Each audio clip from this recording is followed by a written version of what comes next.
Breaking news tonight, Diddy the Dangler. Sworn testimony that Sean Combs dangles a model with his bare hands off a 17th floor balcony.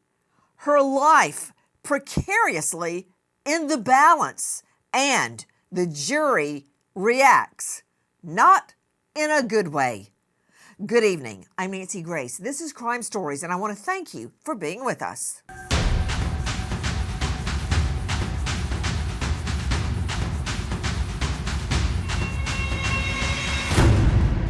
But he's a screamer, he's a shouter, he's a violent man, he could throw things. Oh no, Diddy's really angry this time. Ooh. He gets so angry, he forgets to breathe. Buffy was a bully. Diddy was menacing, threatening, intimidating. She talked about how he was violent, he was threatening. Suddenly, all those jokes taste like dirt in my mouth. Can you imagine, just think about it, being held off a balcony 17 floors up and dangled?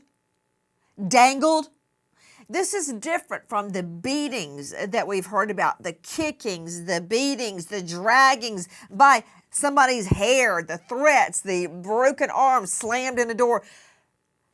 Actually dangling someone, holding them by their armpits off a 17th floor balcony.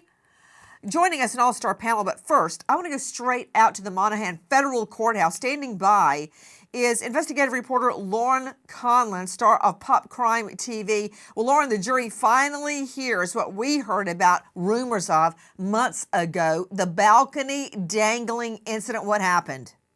Brianna Bongelin finished her testimony today, and the cross-examination was a bit brutal. Now, I believe the defense was going for impeachment, but Brianna Bongelin showed us a photograph yesterday of the bruise that Diddy allegedly gave her during this balcony incident, and it did elicit quite a reaction from the jury. The bruise looked bad. There was a puncture hole that appeared to be in the middle of it, and we also saw a photo of her or the back of Brianna in a neck brace as well. She said her ex-girlfriend took this photo. At one point during the cross, Nicole Westmoreland got her to say that yes, she had the neck brace on. She took it for the photo and then she took it off. During redirect, they did sort of reiterate, well, she wore the neck brace more than just the one photo. But back to the impeachment, the photo of the bruise, we saw the metadata behind that photo, and it was taken on September 26, 2016. And this was either the morning after or kind of the morning of the incident. Now, the defense said, are you aware, Ms. Bongelin, that Sean Combs and Cassie Ventura were in New York and New Jersey during this time for the Bad Boy reunion tour? And then they had a charity dinner in New York City. And, you know, she didn't know or she didn't recall. And then we were shown an invoice from the Trump Hotel. And it was, the guest was Frank Black, which we know now is one of Diddy's aliases that he used to check into hotels. And he was there per the date from September 24th to September 29th. So that was quite a moment. I know I did see some faces in the gallery. One of the jurors looked a bit surprised. So that was a bit shocking. You know, it's never a good thing, Lauren Conlon, when the jurors physically react. Like you see them rear back or make a face or hold their head. And we've been seeing a lot of that. You know, it's almost as if, to Dr. Bethany Marshall joining us, psychoanalyst out of the LA jurisdiction. She is now seen on Peacock. She is the author of Deal Breakers, and you can find her at drbethanymarshall.com. Dr. Bethany, it's, you know, I heard Rob Shooter say this a while back, who's also with us today. He's known Sean Combs for years. And Shooter, you stated at one point, he lives his life like it's a movie. And I'm going to follow up after you answer. It seems like he thinks he's in a movie, you know, where you dangle somebody off a balcony, like in a James Bond movie, and those, you know, they typically drop them. But this is real. He took a grown woman, and I'm sure he's as high as a kite on whatever drugs he was on, and hauls her off a balcony like he's the villain in a movie. Yeah, it's cinematic, isn't it? But I think you're being kind by saying James Bond. This is The Sopranos. This is really, really outrageous behavior. And I think it's hard for people to even understand this. If you were not there, if you did not experience this, this doesn't sound real. And so that's why this testimony is so important, Nancy, because it's going to paint this picture. It's going to make it really, really vivid. And most importantly, it's going to make it really, really real. It happened. Yeah, he's right, Dr. Bethany Marshall, and he knows. He has described how Combs gets angry and the veins stick out of his head, in his face, and he throws a major tantrum because he can get away with it. But I'm not afraid of heights at all. But when I go up really high and look down, I can feel a tingle go over my whole body. I guess it's something instinctive that your body knows you're in danger. The 17th floor, Bethany, and this woman was hanging. She was dangling. Her body was not attached to the balcony at all. Her whole self was hanging over 17 floors down. You know, Nancy, acting like you're a hero in a Marvel movie would fit criteria for something called histrionic personality disorder. Histrionics are when somebody acts very dramatic. They have rapidly fluctuating emotions that appear deep in nature, but they're not deep at all. They're merely designed to get attention. So he has grabbed everybody's attention in his life. So it reinforces all this dramatic behavior. I would also guess low levels of conscientiousness, impulse control disorder, intermittent explosive disorder, and also I would suspect drug abuse because the impulsivity is so bad and combined with aggression and low levels of remorse regarding actually risking another person's life. You know, I'm thinking about everything you said. And back to you. Rob Shooter is a PR guru who worked for Combs for a really long time, not anymore. Host of Naughty But Nice podcast. That's at Rob Shooter, and that's SHUTER, not Shooter, Bang Bang Shooter. robshooter.substack.com. Rob, when you say, now, she said a hero, I would say a supervillain. Where, like in a cartoon even, where you see someone, a character hanging somebody off a balcony, and that's funny in a cartoon. But the fact that he held her without dropping her is a miracle. I mean, the woman still has night terrors about it, and those are real, by the way. I still, to this day, sometimes have night terrors about cases that I investigated and prosecuted because they were so heinous. But it's like he's living in a movie, and you said that weeks ago, and I really didn't get it.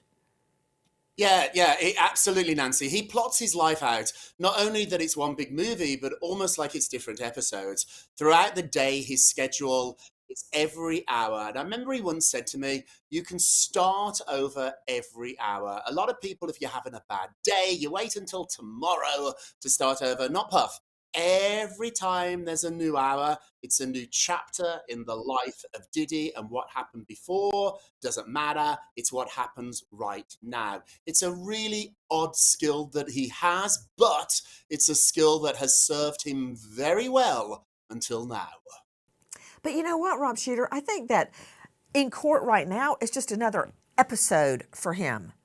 It's just another vignette in his movie that's playing in his mind. Yeah, I think you're right. And he would think this actually perversely might be a great episode. If this was a movie for somebody to be in this much trouble and to bounce back, that is the type of story that he's telling himself. My insiders tell me, Nancy, I'm a reporter now, and all my sources, Diddy sources, tell me he's convinced that this is going to come to an end and he's going to be okay. And already people in his inner circle, Nancy, are plotting the comeback tour, new music. What's he going to do next? Oh, And that's good. Look, stop. Sorry. Hold on. What did you say about a comeback tour? there's going to be a tour. There's going to be an album. We've seen his family with a documentary crew every day. These are not people that think this is the last chapter, the end of the movie. This is the middle of the movie, and they plan to have a big comeback story. While Sean Combs' family prepares their documentary to air after the verdict, and his enablers prepare his comeback tour when he is found not guilty, according to them, not according to me, a lot of people have been Diddyfied. Joining me is a special guest. It's Armand Wiggins, entertainment legal affairs commentator, host of podcast The Armand Wiggins Show. And I want you to see what happened to him outside the courthouse. Oh, okay, clock that. Clock that. Let's go viral in this. Let's go viral. This is crazy. Or what? Okay, that from our friends at TMZ, Harvey Levin. You know, Armand Wiggins, please don't laugh, because you never know when somebody comes up to you on the street and starts screaming at you, whether they are high on meth, whether they have a gun. So, you know what? Next time, please just don't engage. Don't be the hero. Just say, thank you, and walk away. But yet you engaged. Armand Wiggins, what was she screaming? Honestly, she just was trying to go viral. She was screaming, "Let's go viral, mother." She was saying a bunch of flagrant obscenities to me. And I think it was just because she saw me going live. This case has become a zoo and a breeding ground for all walks of life, and people are just coming. They're trying to get their piece of the moment, their piece of the viral moment, and just shouting out and making stuff up. So there was a woman that got put out of the courtroom. This woman was heckling. So it was actually, I didn't even know who this woman was. She just saw me on live camera. She figured, okay, this is a content creator. He goes viral for his Diddy news, and let me go and trash him in his live feed, and hopefully I'll make the news. A lot of people are, well, they've been Diddyfied. And without knowing any of the evidence, or ignoring the little bit of evidence they do know, they're convinced that Sean Combs is innocent. You know, I got into it with Ray J again, but I want you to hear, you mentioned a woman that got dragged out of court by armed guards. Well, listen to her. Diddy, everyone thinks this is a joke, laughing at black man legacy being destroyed. Everyone has been laughing. I don't care if it sounded funny, it's not funny. No, it's not funny for women to get beaten, raped, drugged, dragged over and over and over. And it's not just one woman. It's not just Cassie Ventura. It's one after the next, after the next. That was from our friends at BBC on TikTok. Back to you, Armand Wiggins, who was assaulted outside of the courthouse. I just heard her talking about the legacy of Sean Combs and wrapping it into the legacy of black men, that they should not be wrongfully attacked. What about black women? What about them? Do they not matter in the black legacy? What about them? What about all the women that we're hearing from? What about Capricorn Clark? What about one after the next woman of color that has gotten a from Sean Combs? And do you know how close it was for this woman hanging off a balcony by high on something, Sean Combs, but yet no one seems to hear that?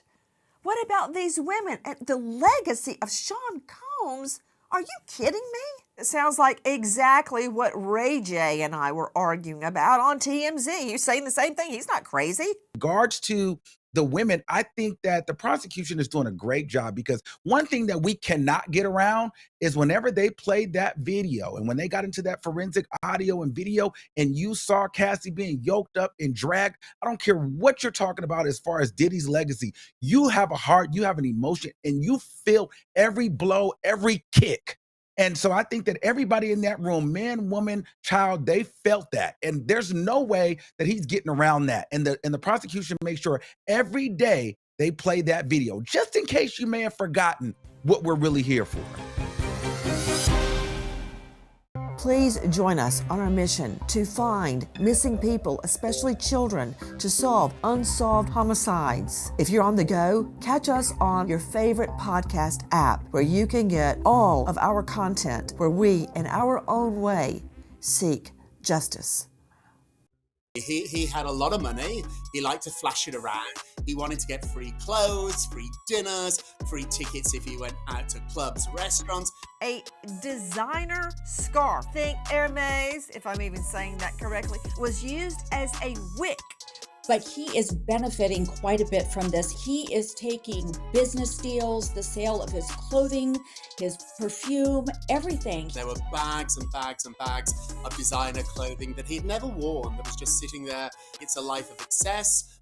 Shooter, what is it with rich people? I've never seen such cheap individuals as rich people. The more money they have, the more they pinch the pennies. Yeah, maybe that's the reason that they are rich. Puff, this is a little secret on Puff. Puff is one of the cheapest person I've ever met. He didn't really want to pay for anything. So when he had to sign over that $100,000 to blackmail, to take that tape from the hotel, to him, that would be really, really painful. He does not want to part with his own money. When he did those big white parties, Nancy, let me tell you a secret. He didn't pay a penny. All of those were sponsored by people. He was very good at getting other people Put him to up, put him pay. up, put him up, put him up. Okay, but wait. The white parties that resulted, and that's everybody at the get-go, we talked about them a lot. The white parties are where everybody is supposed to dress in white. Whatever. You're saying they were sponsored? What do you mean by that? Like by who? I bet they're That means proud now. I sponsored a in- white party that turned into a freak-off, that turned into a felony indictment. individuals, companies would sponsor those Like parties what and what they company? could get. Like a beer company, a champagne company? Who would Absolutely. sponsor I mean, that? if you look on the step and repeats, these photographs, they have logos behind the celebrities, where I have a poster behind me. These celebrities have those step and repeats for one reason, not to send you nice pictures, but to promote these brands. They pay to be on that wall behind all the celebrities. So look closely and look at some of those brands, and maybe some of those brands today have something to say about this, because they put up the money that let these parties happen. Without their money, there would have been no parties. Puff was not paying. Whoa. So the richer they are, the cheaper they are. I want to get back to the facts. And I want you to percolate, Shooter, on other penny pinching maneuvers of Sean Combs, because I want to hear every single one. Because now I'm seeing his family and all these designer clothes. I mean, for Pete's sake, the wick to the Molotov. Hey, Bethany, you out of the whole panel know how to say Hermes. Is that how you say the scarf? You've told me 50 Hermes. times, but how? Hermes. Oh, okay. Hermes. Okay. Who else besides Sean Combs would use a Hermes scarf, Shooter? I mean, it just like I say, take out an ad on 3rd Avenue. And I always use 3rd Avenue because that's where Court TV was. 3rd Avenue, there'd always be a big billboard right outside Court TV at 39th and 3rd. Take out an ad. That was my scarf. Signed Diddy. I mean, who else is going to use a designer scarf for a wick for a Molotov? Really? I couldn't name. I couldn't name another person who would do that, Nancy. I do have a fun story, though, or a disturbing story about Diddy being cheap. I remember he was doing a photo shoot, and he insisted we pay his friend, or the magazine pay his friend, $10,000 to groom him, to do his hair. $10,000 this haircut was. The magazine paid. They paid the $10,000, and when I saw the pictures, Nancy, he was wearing a hat. He didn't even show his hair. He did not pay for that. It was a scam, and he made his friend a lot of money. I wonder if the friend gave him a kickback. Okay, I could talk about that all day, but I got to get back to the testimony. Back to the courthouse, standing by very patiently is investigative reporter Lauren Conlon. She is a star of Pop Crime TV on YouTube. Lauren, after all of that, getting dangled off a balcony 17 floors up, she was in, I think it was a FaceTime, and she actually apologized to him. When she was asked if Sean Combs had reached out or if anybody reached out, she said yes. He did try to reach out to her through FaceTime a day or two later, and she kind of said that, she said she didn't want any problems. He didn't say much. He just kind of had his hands on his head like this. She also testified that Cassie came out of her bedroom at a certain point and said, "Did he dangle you over a balcony?" almost in disbelief. To Sydney Summer joining us, Crime Stories investigative reporter. We also learned, and you're writing down every significant thing that happens in the courtroom. Didn't she go on to talk about nightmares and night terrors that she had as a result of that incident?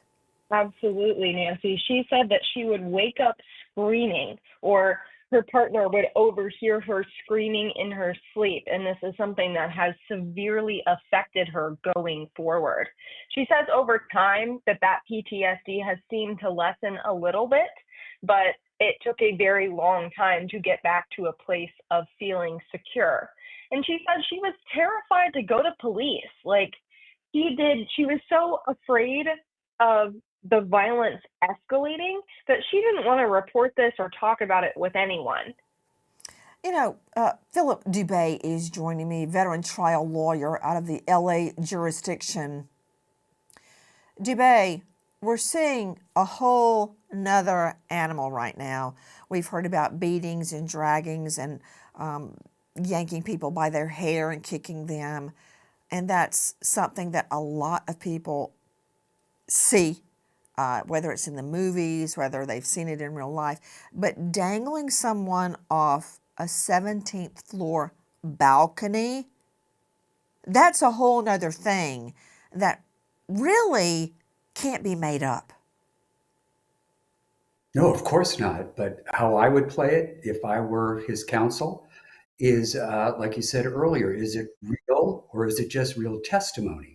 Because if you remember, it came out that she was hooked on ketamine and all kinds of other drugs that are various types of anesthetics that put you in a trance-like state, almost in a twilight state. So who really knows what, if anything, she accurately remembers?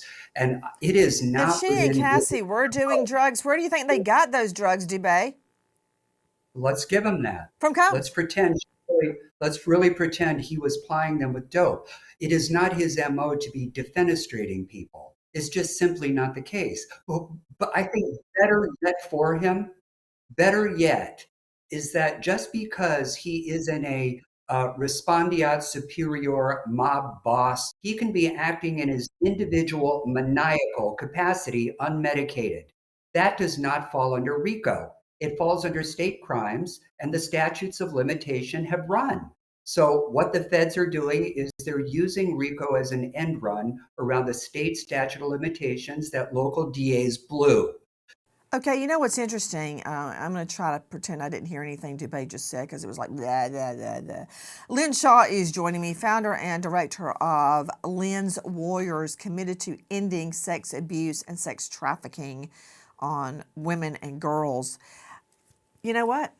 Every time we hear about a pimp, branding, let's go with branding a victim, or threatening her in some bizarre way, or torturing her in some unorthodox manner. And I came up with branding because of a famous case we were just investigating where all of the victims were branded. And it really sticks out in your mind because it's unusual. You don't hear of it very often, but actually what Sean Combs is accused of doing here is no better than what pimps do to women under their control. What we're forgetting here in all of this discussion is we saw that woman on the video, calling out how great Diddy is, and I'm paraphrasing a little bit, and alleged crimes. We know all this. But how about, what's being lost here? All of the women and victims, and not only of Diddy's, because every single day at my organization and other coalition organizations across the United States, guess what, Nancy? We have to put out statements to all of our survivors around the country because they're so triggered from hearing all of this. And on top of it, I want to point out, Bethany, I hope you're booked to testify or something. I hope they have some trauma bonding specialists going in there, psychoanalysts, psychologists, to explain about this trauma bonding, vulnerable witnesses. And let me also point out, I don't want to hear about drugs. You know why? Because anybody who is addicted, and these Cassie herself admitted, drugs. And you know what? They will do anything to stay by that person who will supply the drugs, including taking beatings, doing crimes for them. So we've got to turn this around, and we've got to support victims across the country in this story, because I'm getting tired of every single day. I don't know how to explain it to them. And we're in week 4. They're asking what's going on. They are so triggered. And we have lawyers all over televisions and online talking about things, putting ideas out there. This case cannot be sex trafficking. It's not going to be, Mann Act, this, that, and the other thing. It better darn well be RICO case, criminal enterprise. Because you know what? The only thing in my mind that makes all of this stick is, no matter what happens at the end of the day, is that Cassie video in that hotel hallway. And that's all. I hope they convict him. That's my just on that. The more the defense objects to any particular line of questioning, the more sensitive it is, right? The more you scream at the dentist office is because that's the more it hurts, right there on that particular tooth. And they went after this witness tooth and nail. To Lauren Conlon, there was quite a cross-examination of her on the stand. What happened? During Nicole Westmoreland's cross-examination of Brianna Bongolan, she also got her to say that a week after the alleged balcony incident, Brianna was going to private parties with Sean Combs. And she was actually texting back and forth with Cassie a few days later about having a sleepover. So Westmoreland said to her, this horrible thing happened to you, and a week later, you're willing to go back and have a sleepover. And Bongolan just said, I guess so. And there was some tense moments going back and forth because of her original civil suit. She did fire her attorney, Tyrone Blackburn. He came up a number of times today because she said that he kind of misinterpreted what she said and alleged some kind of sexual assault happened, or Diddy groped her when lifting her up, as he allegedly dangled her. And Westmoreland said, well, you fired Blackburn, but you still perpetuated this lie, so to speak, with your other attorneys in that lawsuit and your new updated lawsuit as well, did you not? And, she kind of said, well, I didn't write all of that in the new lawsuit. My attorneys did. So it was just a lot of back and forth about that, and very tense. I'm not going to say it was hostile, but it was uncomfortable and it was aggressive. Ruh-roh, busted! Diddy bucks. Diddy allegedly paid off an employee millions and millions of dollars to keep these victims quiet. He is used to throwing money at any situation to get what he wants. $100,000 Diddy bucks. We are live at the courthouse. Standing by is investigative reporter Lauren Conlon. Let's go straight to the Monaghan courthouse. Lauren Conlon, we just brought up in conversation drug use, where Dubé tries to victim blame the victims here, and Cassie claiming that they were on drugs. Well, maybe they were, but even a woman on drugs can be abused, or a woman that's had a drink can be abused, or a woman that wore a short skirt, or went jogging by herself, or walked from the Target to her car in the parking deck and got kidnapped. All of those people that did something wrong can become victims. What can you tell me about drugs being discussed in the courtroom? Westmoreland also really focused on the heavy drug use that Cassie and Bongolan once partook in. We talked about drugs for a significant amount of time, and in my opinion, that was just to remind the jury that maybe her memory is not so great after doing so many drugs. But overall, it was sad to watch her on the stand. She really seemed to have some PTSD over this incident, and who wouldn't? And what is that, Dr. Bethany Marshall, PTSD? Post-traumatic stress disorder is when somebody has had such a traumatic event that no prior learning can equip them or prepare them to handle the situation. Flashbacks, avoidance of anything that reminds them of the dreaded situation, tearfulness, isolation, numbing. Nancy, I think the numbing is particularly important because women who are sex trafficked often become addicted to drugs by their johns, and they are primed for addiction because they're trying to numb out to tolerate the abuse. And these dreams, these night terrors are a flashback. And we think of the avoidance, which is the primary hallmark of PTSD.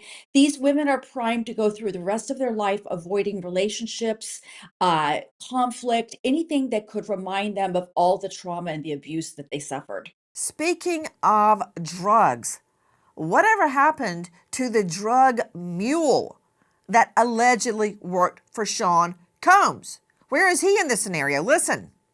While Sean Combs' legal troubles are far from over, his so-called drug mule has completed the requirements of his plea deal, and all charges against him have been dropped.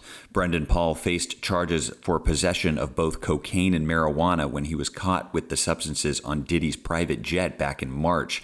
But as a first-time offender, Paul was allowed to enter a pre-trial diversion program with the benefit of a clean record on successful completion. I wonder if Brendan Paul is going to be part of the state's case regarding Sean Combs' drugs. And here it is, you're blaming the victims for allegedly using drugs, but yet nobody's saying who supplied them the drugs, where'd they come from? And in the last hours, we have heard for the first time about GHB, gamma hydroxybutyrate, being given to a victim.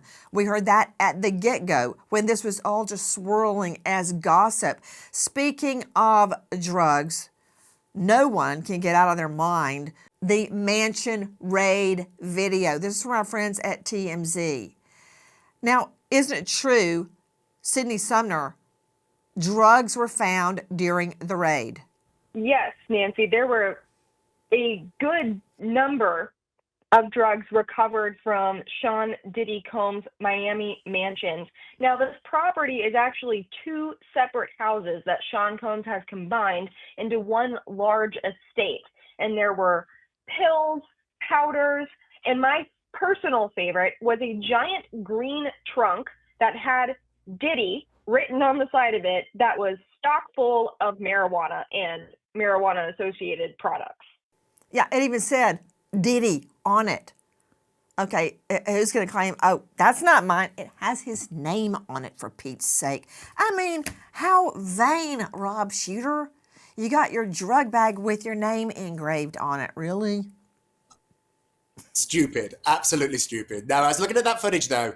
Diddy was a real neat freak, so that is not how his office would be. If you looked at my office, it might look a little like that, even without a raid. But Diddy was very, very neat, and so this is not how his office would have been. So they really searched, they really looked deeply in there, and they found what I think are the goods. And ultimately now, his name's on it. It was in his house. He's gonna own this.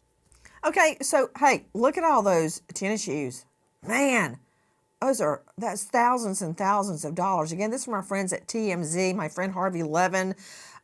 Shooter, you very carefully sidestepped any drug use you observed while working for Sean Combs. I would never sidestep. Don't lie to me.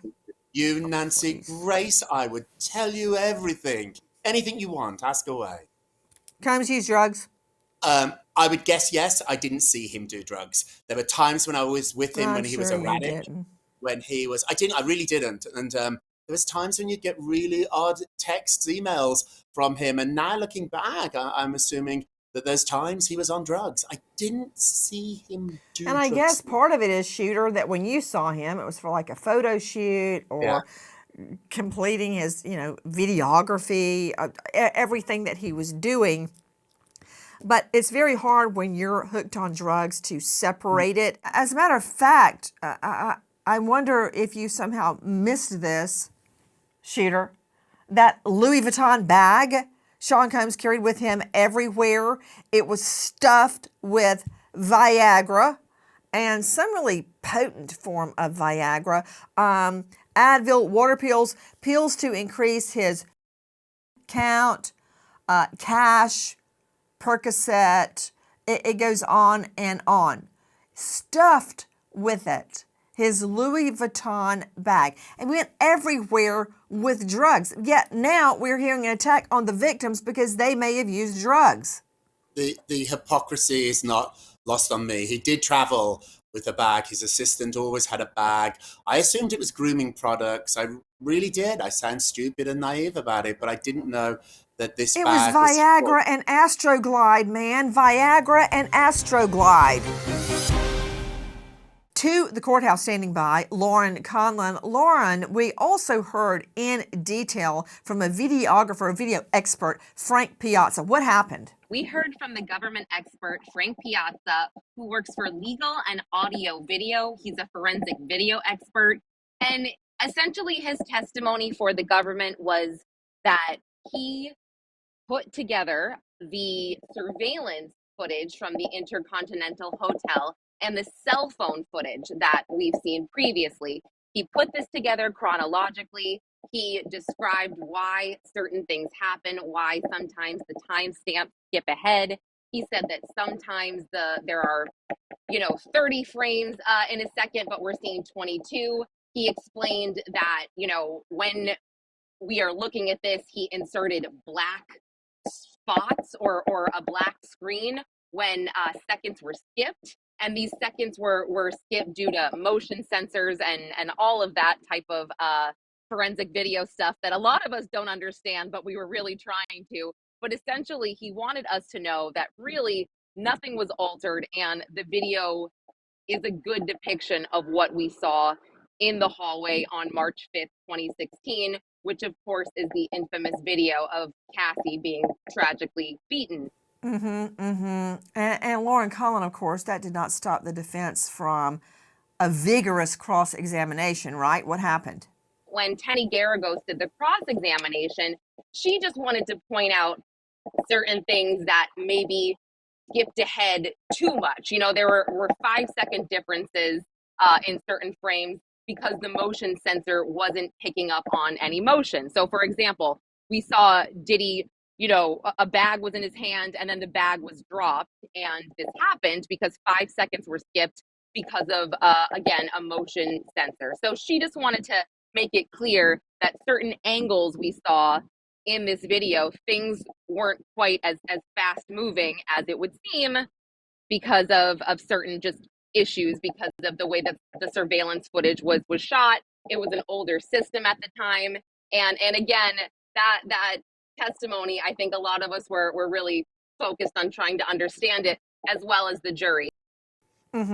Joining me now, an expert to break it all down for us, Todd Shipley, digital cybercrime expert, former detective sergeant with Reno PD, 25 years in LE law enforcement, and author of Surviving a Cyber Attack and Investigating Internet Crimes.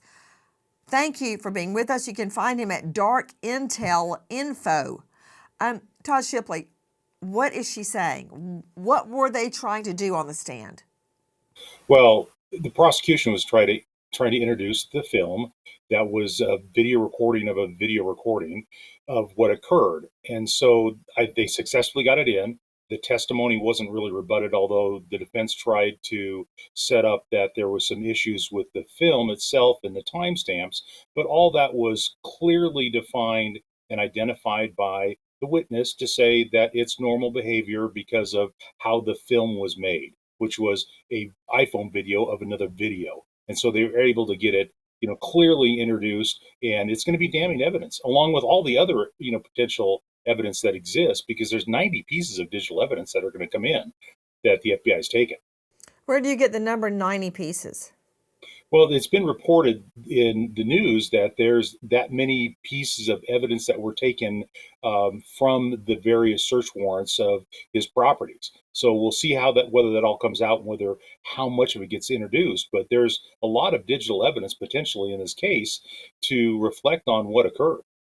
You know what, Todd Shipley, it's a good thing the state had this witness, Frank Piazza, on the stand, because they could have just they did. They introduced the video already. But if they hadn't had that witness on the stand, they could have used those glitches in the video and claim that it had been tampered with and it wasn't real. They could argue that in their closing statement. So thank goodness they had Piazza, right? Well, exactly. I mean, he clearly identified why those things occurred and how they occurred. And without his testimony, you're correct, they would have said that there was a problem with the film. And he shut down that whole defense that there was a problem with the film. Unless they bring somebody else on to dispute it, it's going to stand that the video is as was shown, and there's, not going to be a defense against it. Lauren Conlon at the courthouse, the Monahan courthouse. Lauren, I'm very curious about how the jury is reacting to what's happening. I have to try so hard to not make any type of expression or face when I am watching that video. I'm in a new spot today in the courtroom, so I was observing the jury, and most of the jurors still don't have a reaction to watching that video over and over again, although there is one man that does seem very pained by it. He kind of has his head down. You can kind of see him sort of shaking from time to time.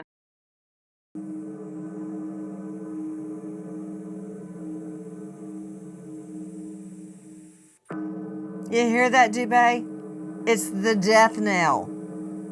You see a juror hanging their head during the testimony? It's the death knell. A response? That's only 1 out of 12.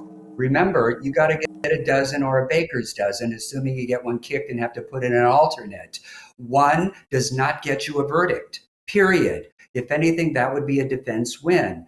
And by the way, I have learned over the years, I do not ever judge my success during a trial based on the nodding, the grimacing of a juror or notes that they're taking, because all the magic changes once they get into that. I'm hearing something from the courthouse. Oh, yeah, it's Diddy's death knell. We wait as justice unfolds.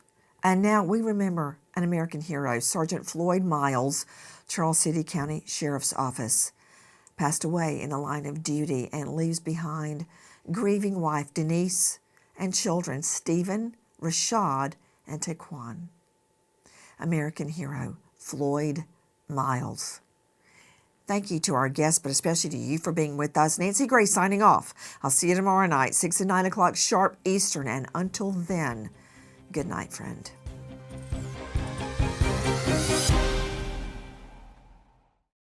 Please join us on our mission to find missing people, especially children, to solve unsolved homicides. If you're on the go, catch us on your favorite podcast app where you can get all of our content where we, in our own way, seek justice.